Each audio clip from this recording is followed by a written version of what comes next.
வணக்க மக்களே, welcome to the friends show. இன்னைக்கு ஷோல நம்ம பார்க்க போறது த விஸ்பர் அப்படின்ற ஒரு ஸ்பானிஷ் மூவி. தமிழ் டப்பிங்கோட பிரைம்ல அவைலபிளா இருக்கு. இந்த படம் ஒரு சூப்பர் நேச்சுரல் எலிமெண்ட் கலந்த ஒரு சர்வைவல் த்ரில்லர். ஆக்சுவலா நம்ம ஹீரோயின் தன்னோட தம்பி மற்றும் தந்தையோட வந்து ஒரு வீட்டுல வாழ்ந்துட்டு இருக்காங்க.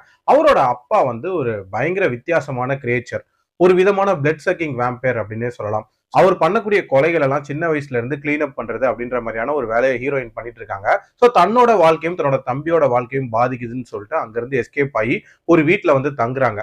அந்த வீட்டுக்கு பக்கத்துல ஒரு கிரிமினல் கேங் இருக்காங்க. அவங்க சில இல்லீகல் ஆக்டிவிட்டிஸ் பண்ணிட்டு இருக்காங்க. அவங்க என்ன பண்ணிட்டு இருக்காங்க, அவங்க கிட்ட இருந்து நம்ம ஹீரோயினுக்கு என்னென்ன மாதிரியான ஆபத்துகள் வருது, அவங்க தம்பிக்கு என்ன ஆகுது, அண்ட் அந்த ஜாம்பி எப்படி வருது, டுவர்ட்ஸ் எண்ட் என்ன ஆகுதுன்ற மாதிரி நிறைய விஷயங்களை சொல்லக்கூடிய ஒரு படம் தான் இந்த படம். ஒரு சூப்பர் நேச்சுரல் சர்வைவல் த்ரில்லர், அதுலயும் ஜாம்பி பிளஸ் வாம்பயர் அப்படின்ற மாதிரி ரெண்டு விஷயங்களை கலந்து கொடுத்தது அப்படின்றது ஒரு வித்தியாசமான முயற்சி தான். அதுலயும் அந்த வேம்பயருக்கான அந்த ரூல்ஸ் அண்ட் ரெகுலேஷன்ஸ் என்ன, அண்ட் எதனால ஜாம்பியா மாறுவாங்க அப்படின்ற மாதிரியான சில டேர்ம்ஸை ப்ராப்பரா டிஃபைன் பண்ணியிருந்தாங்க. ஒரு சில த்ரில் மூமெண்ட்ஸ் அப்படின்றதும் இந்த படத்துல நல்லாவே ஒர்க் அவுட் ஆயிருந்துச்சு.